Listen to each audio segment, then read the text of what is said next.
Assalamualaikum warahmatullahi wabarakatuh. Kembali lagi dengan kita di dalam podcast IJTV. Hari ini kita kedatangan tamu, sosok seorang perempuan aktivis yang kemudian juga lulusan dari perguruan tinggi kesehatan. Beliau adalah sosok aktivis yang baru saja lulus dari sekolah keperawatan. Langsung saja kita perkenalkan Paradila Alkap Escape ya. Iya, Escape. Yang masyarakat mungkin udah tidak asing lagi dengan beliau. Sering muncul di TikTok, sering muncul di Instagram dan media-media sosial lainnya sebagai sosok yang sangat mengkritisi baik dalam hal sosial, politik dan pemerintahan dalam rangka kemajuan pemerintahan itu sendiri. Nah, langsung saja tanpa basa-basi lagi kita sambut. Apa kabar Dila? Baik Bang, sejauh ini alhamdulillah. Alhamdulillah sehat ya. Sehat baik. Apa aktivitas hari ini, Dek? Aktivitas hari ini berhubungan baru lulus di bulan Desember kemarin. Alhamdulillah setelah profesi nurse, kita aktivitas Dila sendiri sejauh ini adalah freelance Bang. Freelance ya? Kita freelance, terus sama tim juga bangun tim. Ya. Untuk freelance itu terus juga masih menjadi mitra kritis pemerintah dengan melihat isu-isu terkini, memberikan solusi, juga lagi bangun konten untuk jadi konten kreator. Semoga dengan konten itu diharapkan bahwa masyarakat Jambi ini lebih berkembang lebih baik lah gitu Bang, dari segala lini sisi, baik itu tentang kita akan diskusi tentang kesehatan yang masuk edisi keperawatan, terus juga kita akan masuk tentang edisi diskusi tentang perkembangan isu di Jambi, juga untuk hiburan kita juga ada kayak mulai kita ya jelajahilah Jambi ini dengan kuliner-kulinernya gitu Bang. Wah. Ya. Nah, jadi pemirsa cukup banyak bakat-bakat yang dimiliki oleh Dila. Nah, Dila, bisa nggak diceritakan sepanjang perjalanan Dila sampai dengan saat ini, bisa diceritakan nggak ke kita semua kira-kira pengalaman apa yang sudah Dila lakukan dan seperti apa dalam perjalanan itu, baik pahit maupun manisnya seperti apa? Ya bisa Bang, kalau misalnya bicara tentang pahit manis, setiap perjalanan insan ini pasti punya pahit manis dan versinya masing-masing ya Bang. Baik yang menurut Dila itu berat, belum tentu bagi orang lain berat. Yang bagi Dila ringan, belum tentu bagi orang lain ringan. Selama ini yang melatar belakangi perjalanan, ibaratnya mau terjun ke dunia yang lebih ibaratnya peduli dengan masyarakat Jambi ataupun perkembangan itu dialami dari ataupun yang melatar belakangi dari pengalaman pribadi. Karena pengalaman pribadi masa kanak-kanak yang tidak menyenangkan karena kebijakan yang ada, akhirnya melahirkanlah sosok Paradila yang sekarang, yang hari ini karena masa kanak-kanak yang ibaratnya tidak menyenangkan, yang seharusnya cuman bermain, belajar di usianya, saat itu harus mengikuti, memperjuangkan keadilan tentang hak dirinya, keluarganya, akhirnya turun ke jalan dari usia belasan tahun sampai saat masuk kuliah berpikir bahwa saat itu masih terbatas lah karena kita siswa, belum punya ibaratnya belum punya channel ataupun teman-teman yang bisa membantu. Akhirnya saya tidak ingin bahwa nasib saya ini dirasakan oleh teman-teman yang lain.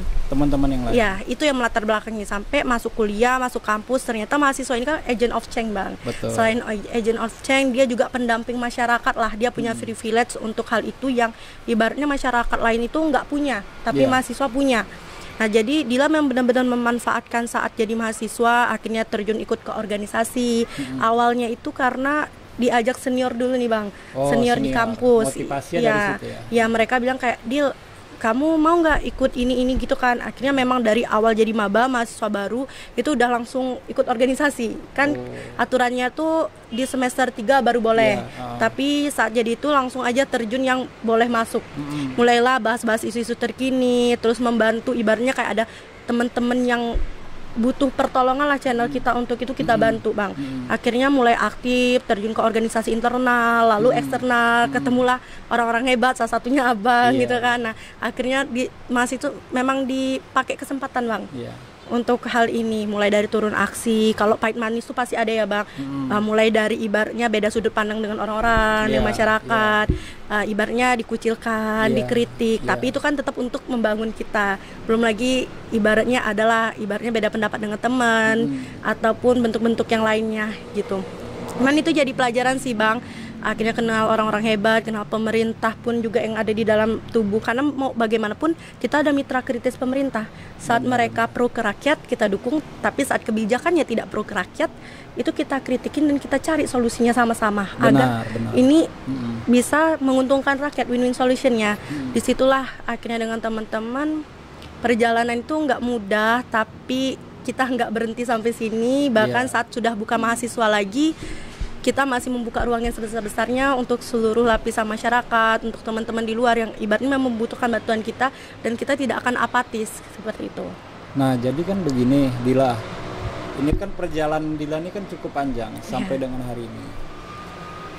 Mungkin kalau upaya maupun usaha-usaha yang Dila lakukan itu dengan privilege Dila itu seorang laki-laki, mungkin itu menjadi perjalanan yang mudah seperti itu kan. Atau memang walaupun ada hambatan lah. Kalau untuk laki-laki sendiri aja ada hambatan-hambatannya gitu kan. Nah, menurut Dila nih, perempuan itu kan sangat sulit ketika dia hadir di ruang publik. Karena dia perempuan kan identik dengan ruang-ruang privat seperti itu. Nah, tentu ini kan persoalan yang Dila hadapi di lapangan kan cukup banyak. Nah, boleh nggak kita edukasi kepada masyarakat tuh? Dila mampu melewati proses yang cukup panjang sebagai perempuan dengan keterbatasan dasar perempuan lah, baik secara psikologis, kemudian dari fisik perempuan seperti itu. Apa yang mendorong Dila itu kemudian bisa terus berjalan, dan untuk perempuan sendiri apa hambatannya? Karena kan Dila kan perempuan, tentu itu cukup sulit. Ya bang, itu nggak terpungkirin juga ya hambatan untuk perempuan. Ibaratnya dunia ini punya kotak-kotakan antara laki-laki dan perempuan. Walaupun sekarang kita bisa mendengar kata emansipasi, tapi nyatanya bagi saya dalam sudut pandang Dila sendiri itu belum 100% bang emansipasi.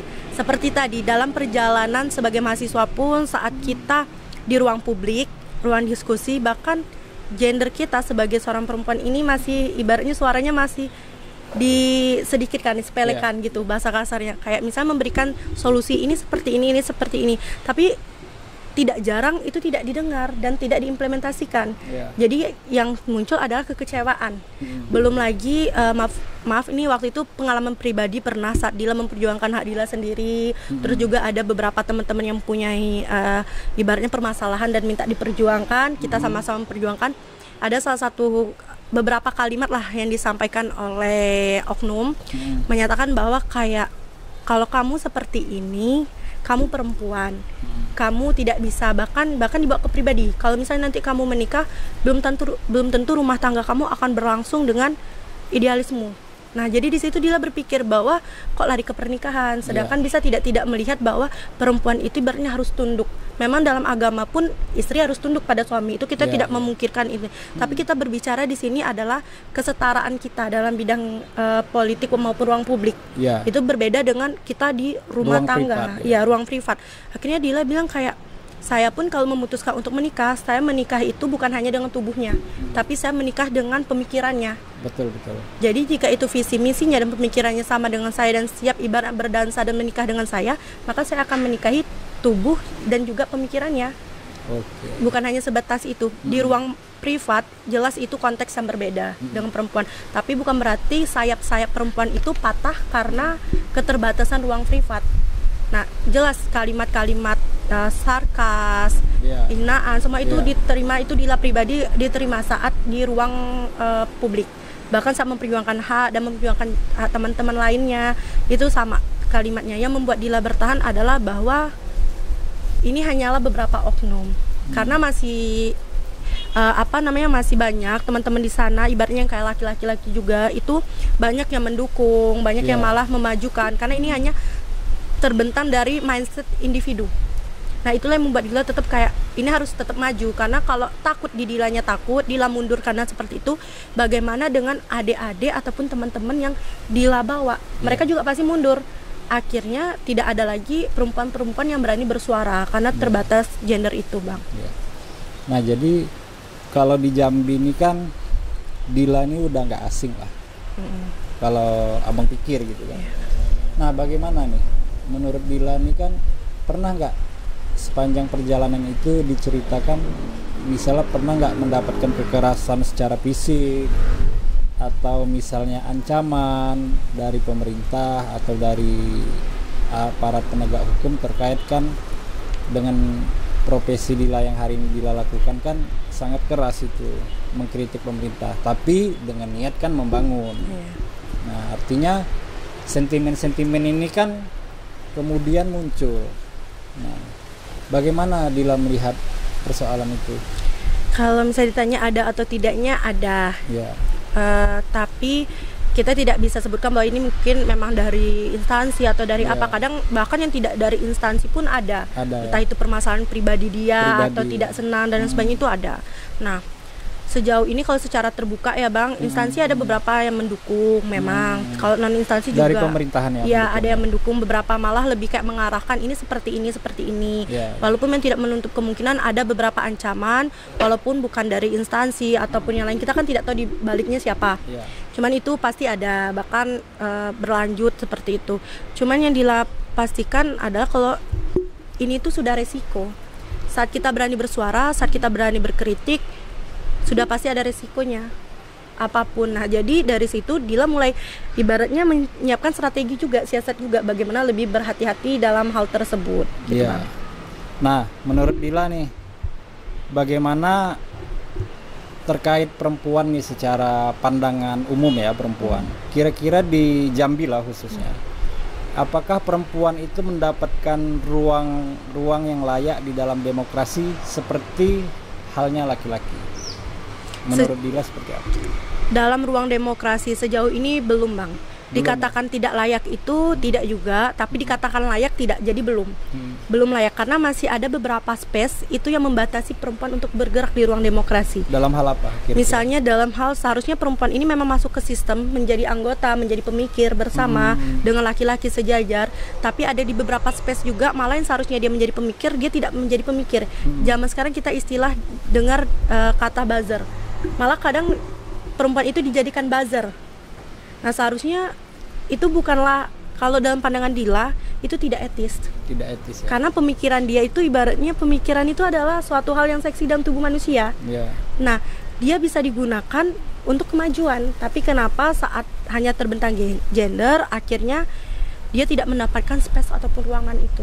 Oh berarti tereksploitasi ya, secara politik. Secara politik itu fenomenanya banyak sekali, banyak yang terjadi di Jambi. Banyak yang terjadi.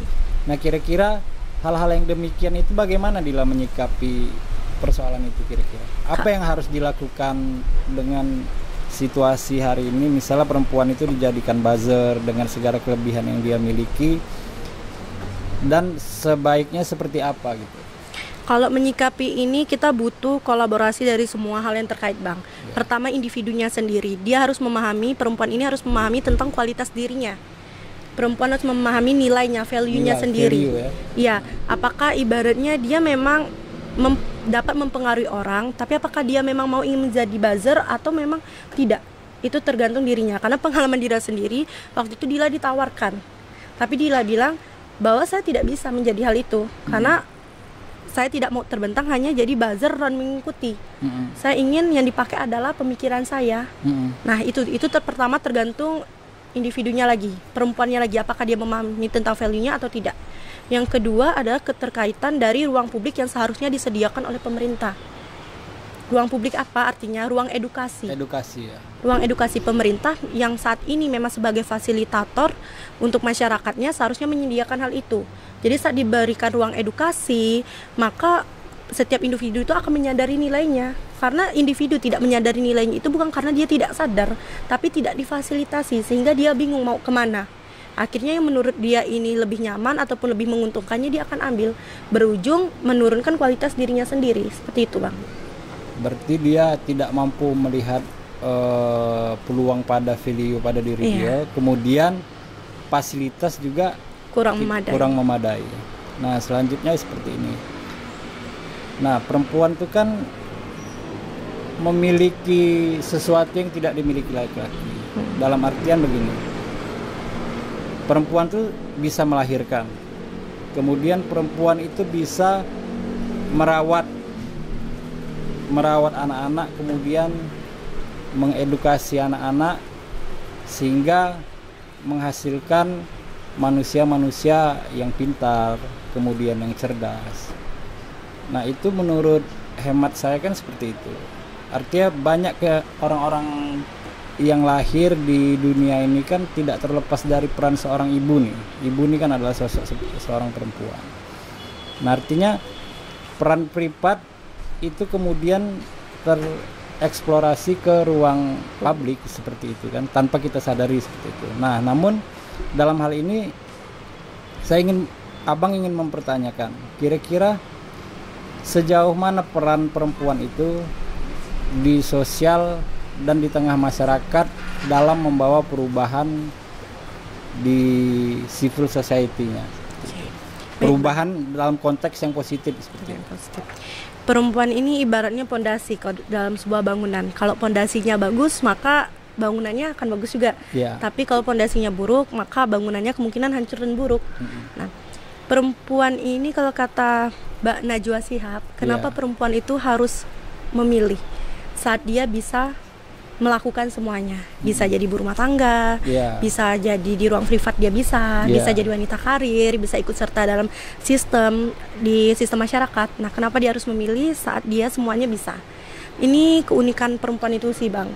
Memang kadang ruang privat itu saat kita tidak bisa memanagenya dengan baik, maka akan tercampur dengan ruang publik. Nah, itu kuncinya adalah bagaimana seorang perempuan ini memanagenya lagi, Bang. Dia dapat membedakan saat dia di ruang privat dia seperti apa, saat di ruang publik dia seperti apa. Dia harus memahami perannya. Contohnya misalnya Dila ambil yang paling sederhana lah, diri sendiri kan. Nah, saat Dila di ruang privat, ya Dila selaku seorang anak, karena saat ini kan belum bersuami, jadi anak. Nah, di ruang privat Dila anak. Peran Dila sebagai anak di rumah itu seperti apa? Itu harus dijalankan. Nah, terus bagaimana Dila memanage saat Dila di ruang publik? Misal Dila ikut organisasi dengan teman-teman, jadi aktivis, jadi ibaratnya jadi leadernya dalam sebuah organisasi. Dila harus memperankan diri itu dan tidak boleh menggabungkan dari permasalahan ataupun persoalan di antara ruang privat maupun ruang publik tadi, itu, Bang. Nah, tentu perempuan kan yang membedakan perempuan dengan laki-laki seperti yang kita bicarakan tadi ya, dia. Nah, artinya perempuan ini kan lebih cenderung lebih mampu merespon karena dia mempunyai sifat yang responsif yang tinggi, baik tentang ketidakadilan, baik tentang kepedulian seperti itu, dan sensitif dengan hal-hal yang bersifat kekerasan dan segala macamnya gitu kan. Artinya perempuan ini cukup potensial untuk mengisi ruang-ruang demokrasi itu tadi, baik di birokrasi maupun di legislasi seperti itu.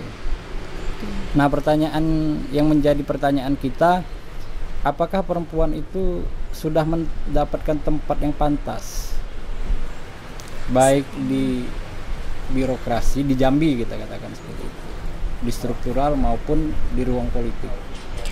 Sejauh dan sehemat Dila, sejauh ini belum, Bang. Belum mendapatkan. Belum dapat atau belum maksimal kira-kira? Belum dapat dan belum maksimal. Belum dapat dan belum maksimal. Kadang kita sebagai perempuan itu harus ekstra, Bang, untuk mendapatkan tempat itu. Harus ekstra mendapatkan tempat itu. Di sini perempuan itu bukan berarti ingin menyaingi laki-laki. Tidak ingin menyaingi laki-laki, tapi ingin menjadi mitranya. Karena kita paham tentang kodrat, paham tentang hal-hal lain yang ibaratnya tidak bisa perempuan lakukan tapi laki-laki bisa, atau yang tidak bisa laki-laki lakukan tapi perempuan bisa. Nah, di sini kan ibaratnya kalau mitra berarti kita melengkapi satu sama lain. Bukan ibaratnya menjadi musuh ataupun bersaingan untuk yang mana yang lebih unggul. Seperti itu. Nah, kalau misalnya dikatakan di birokrasi maupun di pemerintah khususnya di Jambi, sehemat Dila ini belum belum dan tidak maksimal untuk hal itu. Bahkan harus tadi yang Dila bilang harus lebih ekstra. Saat dia jadi mahasiswa, ibaratnya jadi di organisasi, dia harus ekstra untuk masuk ke organisasi, harus ekstra juga belajar dan pemikiran laki-laki, harus menyesuaikan semuanya dengan pola hidup, lingkungan sosialnya bagaimana, bahkan harus menjaga harga diri dan nama baiknya juga. Bahkan saat ibaratnya kita tidak menutup kemungkinan perempuan-perempuan yang terjun di organisasi kan kadang kita pulang kuliah, terus rapat lagi, konsel lagi, itu malam. Otomatis saat kita pulang malam, dunia sosial kita akan bilang bahwa dicap tidak benar dan lain sebagainya. Padahal tanpa mereka ketahui, pulangnya malam itu bukan karena bermain, tapi karena memikirkan bagaimana keberlangsungan Jambi ini. Nah, karena waktu itu yang di-manage, nah harus melindungi semua-semuanya. Itu yang dibilang perempuan harus ekstra saat mau terjun ke tadi dunia publik ini. Bahkan saat di pemerintah pun perempuan harus lebih ekstra untuk mendapatkan ibaratnya posisi yang setara, jabatan yang setara, pekerjaan yang setara tanpa merendahkan harga dirinya. Seperti itu, Bang. Oke, tadi Dila bilang bahwa perempuan itu belum maksimal atau tidak dapat posisi yang sama halnya seperti laki-laki, baik di birokrasi maupun di legislasi. Sejauh yang Dila ketahui itu, ukuran dalam birokrasi ini kan banyak. Misalnya kalau dalam birokrasi itu apakah kepala dinas, apakah kepala daerah, seperti itu. Kira-kira hal-hal yang sifatnya teknis seperti itu juga apakah sudah maksimal atau belum? Kalau dikatakan sudah maksimal, secara teknik birokrasi itu belum maksimal, Bang. Walaupun kita ketahui seperti sekarang PJ Wali Kota Jambi kan perempuan, terus beberapa kabit juga perempuan. Tapi jika kita bandingkan dengan angka ataupun kita rangekan dengan laki-laki itu tidak seimbang.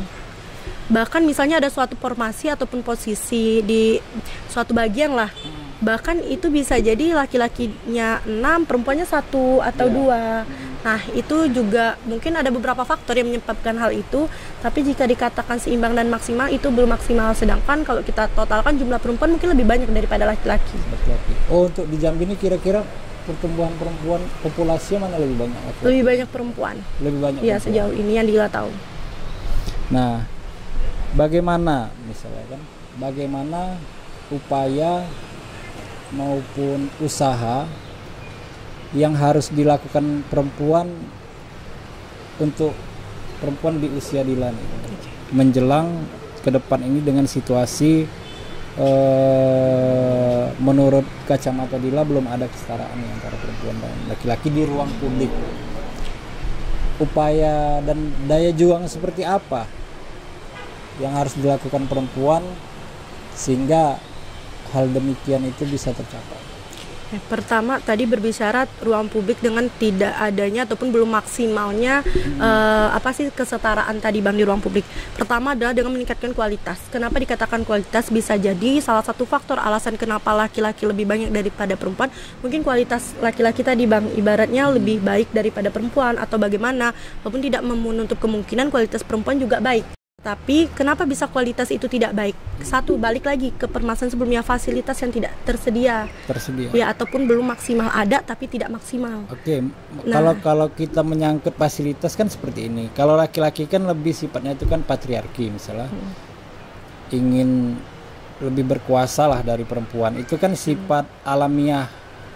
Tapi tidak semua dimiliki laki-laki seperti itu.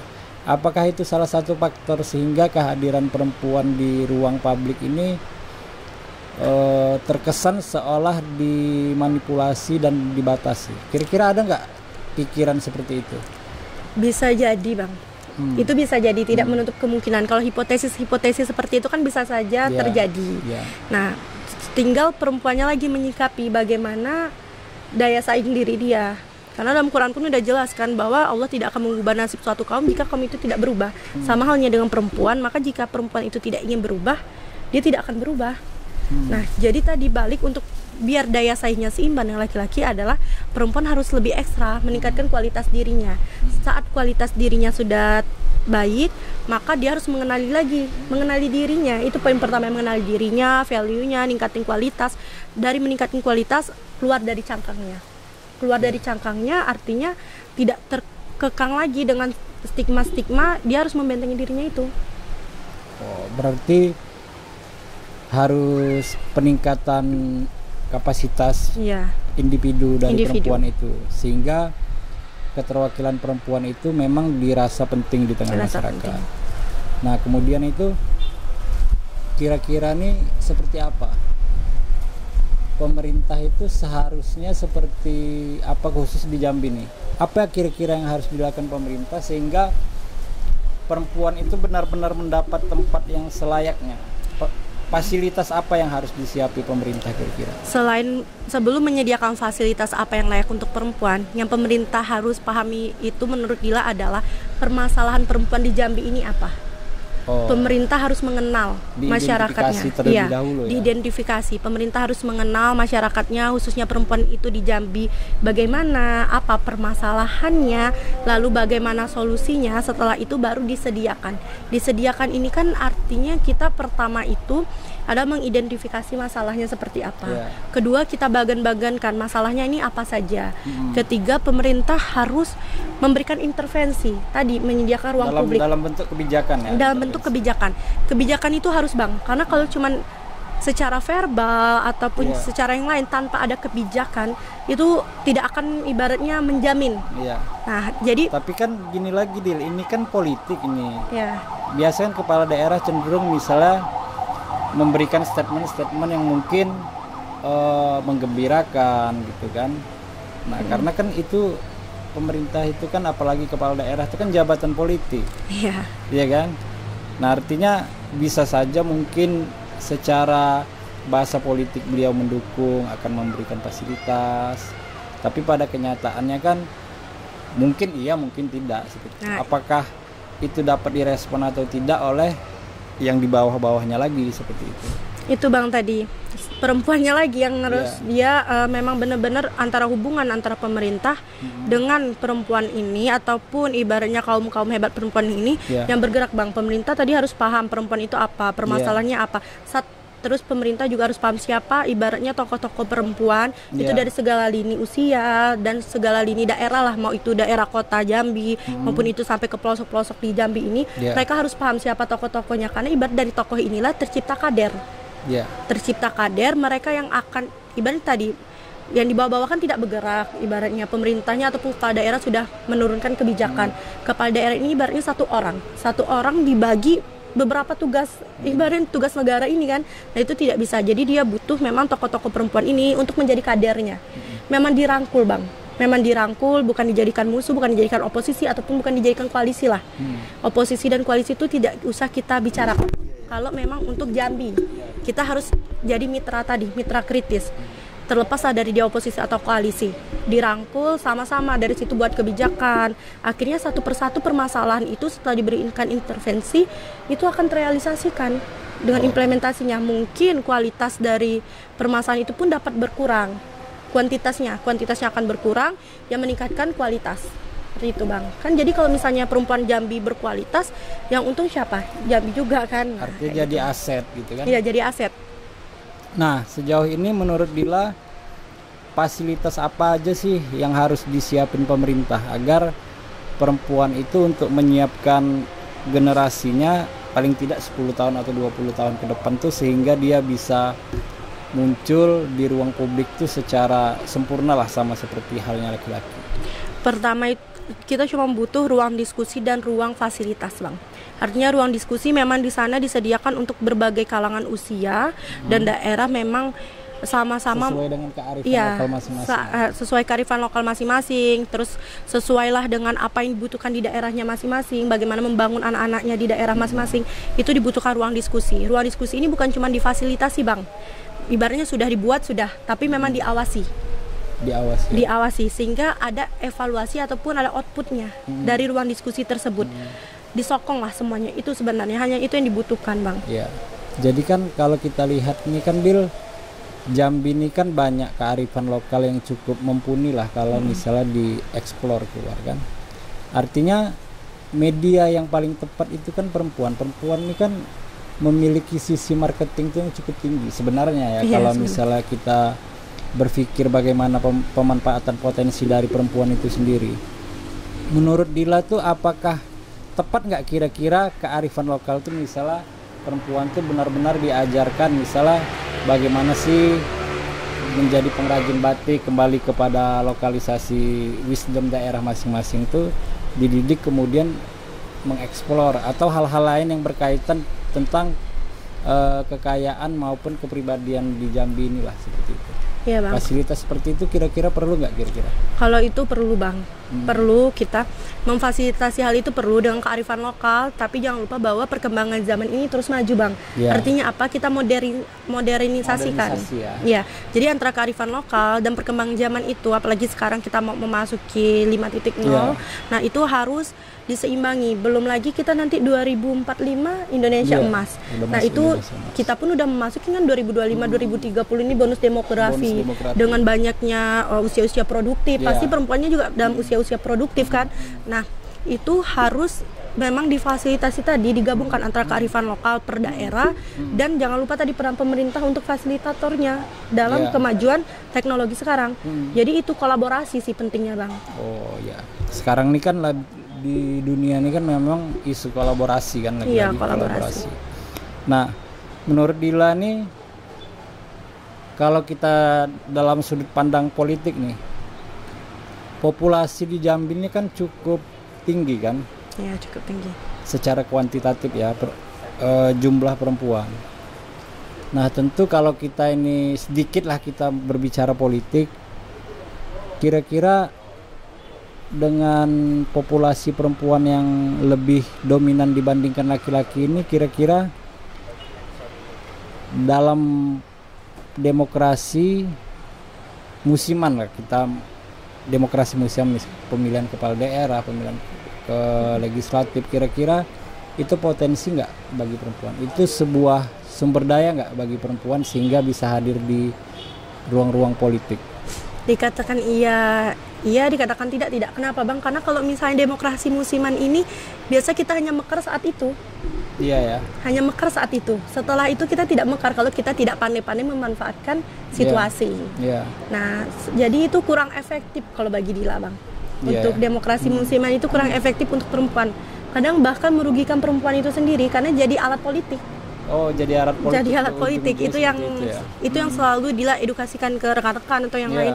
Saat memang demokrasinya terjalan, ibarat demokrasi musiman, Iya. saat kalian bisa memanfaatkan itu untuk kebijakan, untuk kemajuan Jambi ataupun suatu daerah lah, dipersilahkan, tapi jangan termakan waktu. Artinya apa? Setelah itu berlalu, Iya. ya sudah, kamu akan hilang di tenggelam waktu. Ya, artinya kan dengan populasi perempuan yang banyak ini kan, kita kan bukan dalam konteks praktis ya, dalam konteks praktis itu kan kita kebermanfaatan populasi perempuan dalam konteks politik, tapi itu media yang cukup baik kan, dalam arti ada nilai tawar lah kalau kita Iya. katakan seperti itu. Nilai tawar dalam artian itu transaksi dalam bentuk value. Nah, transaksi dalam bentuk value ini kan bagaimana kita perdayakan itu kan, sehingga fasilitas perempuan itu sendiri mampu dihadirkan. Kalau itu tadi Dila bilang, Atau misalnya sosok perempuan yang telah disepakati gitu kan, telah Iya. disepakati kemudian hadir di tengah politik dalam rangka polisi-polisi ke depan itu kan bisa lebih terfasilitasi. ya berarti tokoh perempuan tadi sama Tokoh kaderisasi tadi yang harus dengan kebijakan, sehingga walaupun itu demokrasi musiman, kedepannya tadi bang, pemanfaatan waktu itu. Iya. Berarti pemanfaatan waktunya bagaimana, kalaupun dia memang ibaratnya dengan pemanfaatan value dia, tapi Iya. dia tidak dimakan waktu, ibaratnya habis masa itu udah selesai, itu tidak masalah karena dia kedepannya akan mengkaderisasikan teman-teman perempuan lainnya. Iya. Berarti selama ini populasi perempuan itu hanya dimanfaatkan secara cuma-cuma gitu ya? Cuma-cuma, kalau bisa dikatakan itu cuma dimanfaatkan cuma-cuma, demokrasi musiman dan waktu-waktu tertentu saja. Berarti tidak berbicara jangka panjang. Tidak berbicara jangka panjang. Mungkin itu nggak salah satunya kenapa perempuan itu terjadi hambatan di ruang publik. Iya, seperti tadi itu. karena perempuan tuh kadang sudah memahami nilainya tapi tidak punya ibaratnya fasilitatornya untuk Memperdaya itu. Iya, value. memperdaya value-nya. Jadi mau tidak ada pilihan yang ada di depan mata yang diambil, seperti itu. Nah, menurut Dila nih, kira-kira nih bisa nggak kasih edukasi dengan teman-teman IJTP yang ada di rumah, khusus ya, wabil khusus untuk perempuan dimanapun berada, kira-kira dalam konteks ke depan nih, apa sih yang harus dipersiapkan pada diri perempuan itu sehingga dia bisa hadir di ruang publik seperti itu? Bisa Bang. Untuk teman-teman rekan perempuan khususnya, bahwa kita tidak bisa menutup mata. Era sekarang ini membutuhkan kualitas diri itu yang lebih baik, mau itu laki-laki mau perempuan, khususnya perempuan tadi. Bahwa perempuan di era digitalisasi sekarang memang harus menunjukkan dirinya yang seimbang dengan laki-laki, bukan berarti dalam menyaingi, tapi dalam saling melengkapi, sehingga harus memenuhi kualitas dirinya, baik itu dalam sektor privat tadi maupun sektor publik, sehingga dapat untuk dirinya sendiri berkembang. Nah, terakhir nih, kalau teman-teman nanya nih, kira-kira Dila ini udah punya pacar belum kira-kira? Atau Dila ini sudah menikah belum kira-kira? Sejauh ini nanti, ini kan mana tahu nanti ada komentar teman-teman nih nanya gitu kan, udah punya pacar belum atau sudah menikah belum? Ya, sejauh ini untuk menikah ataupun punya pasangan itu belum Bang, karena kita masih jomblo. Ya, masih kita memfokuskan yang lain. Nih, ternyata masih jomblo. Nah, nanti teman-teman tuh bolehlah komentar atau seperti apa nanti kan berkomunikasi. Masih jomblo, kira-kira ada rencana nggak apakah punya pacar atau untuk menikah seperti itu ke depan? Sejauh ini kalau menikah mungkin kita tidak menutup kemungkinan untuk menikah, tapi sejauh ini belum ada wacana ke sana. Belum ada wacana ke sana. Tapi kalau punya pacar belum juga ada wacana. Juga ada karena ada beberapa hal yang memang harus difokuskan dalam jangka dekat lah Bang. Jangka dekat ini. Nah, oke teman-teman IJTV semua dimanapun berada, baru saja kita mendapatkan banyak sekali edukasi, kemudian informasi terkait perjalanan hidup para Dila Alkap sebagai sosok perempuan yang berlatar belakang aktivis dan banyak profesi-profesi yang ditekuni beliau, namun tidak mensurutkan semangat beliau dengan keterbatasan beliau sebagai seorang perempuan. Nah, kembali lagi kepada teman-teman semua, terus saksikan IJTV. Jangan lupa berikan komentar di bawah ini, kemudian jangan lupa like and subscribe channel IJTV. Semoga kita semua diberikan kesehatan dan dalam perlindungan Allah Subhanahu wa taala. Kita akhiri, wassalamualaikum warahmatullahi wabarakatuh. Terima kasih untuk teman-teman semua. Terima kasih. Terima kasih Bang.